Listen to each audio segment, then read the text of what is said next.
Good morning, my beautiful people and all my IBS warriors out there. I'm Stephanie Clairmont, your digestive dietitian, and I am here today in another episode of the Relief Report. Thank you so much for being here to listen or watch this show.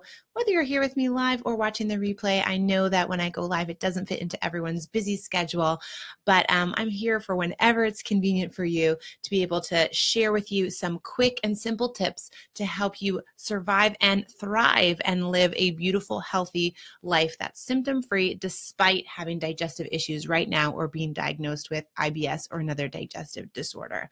In today's episode, I have two stories that I want to talk about that are really going to hit home for you and some strategies and quick tips and advice that are going to get you well and feeling better. So the first thing I want to chat with you about today is a brand new company coming out of Australia. The Nutty Milk Company is another Australian-based company, and we love those Aussies for being progressive and getting us great things.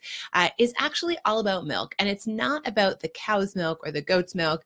This company is creating fresh macadamia milk, cashew milk, and almond milk. That's macadamia, cashew, and almond. If you're trying to figure out what your triggers are right now, trying to figure out what's going on with your gut health and what's causing that, you know, it's really confusing. It can be confusing. And one of the things that can be really helpful that I talk about a little bit is the low FODMAP diet. It's an elimination diet that's for the short term, just 4 to 6 weeks.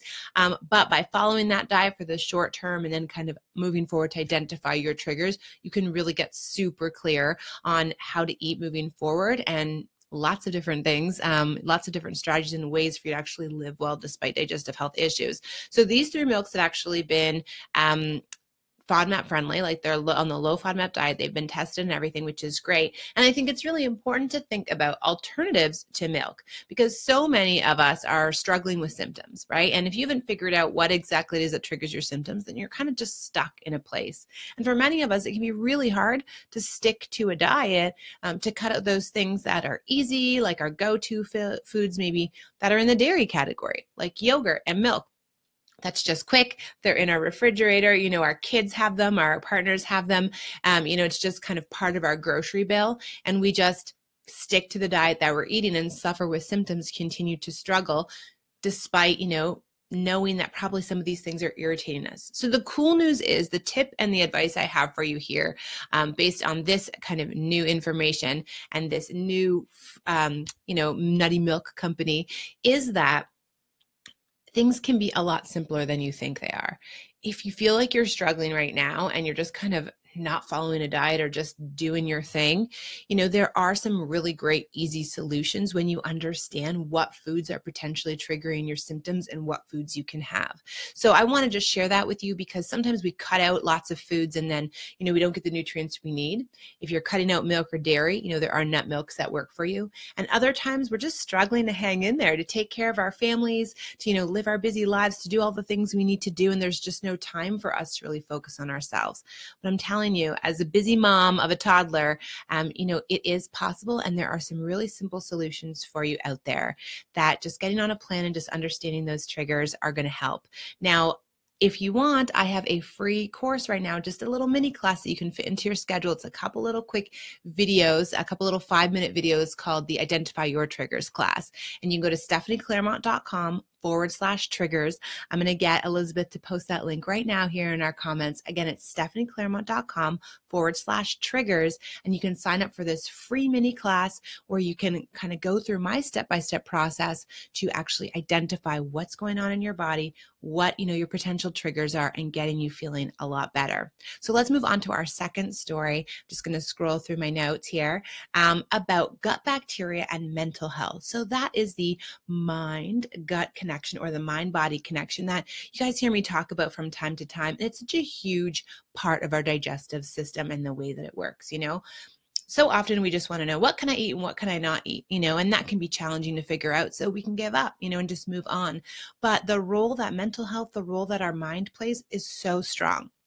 So let's dig into it a little bit. There was a study conducted in Ireland, actually, by the University of Cork that found a connection between the gut microbes, that's the bacteria that lives in your gut, and regulators in the brain. Now, this is a mice study, so this was done in mice, but what they found was that the gut bacteria seemed to influence these gene regulators within the brain, which these particular areas are associated with depression and anxiety. This is a huge deal, and more research is definitely needed to help us understand the connection and give us real strategies to take away from this. Our takeaways are the fact that the kind of bacteria that lives in your gut, which can be influenced by taking antibiotics, it can be influenced by stress, exercise, the food we eat, probiotics and supplements that you take. This bacteria in our gut can be influenced by so many things. And so many of us take antibiotics that we have kind of changed that gut bacteria. That can be correlated or be associated with anxiety and depression.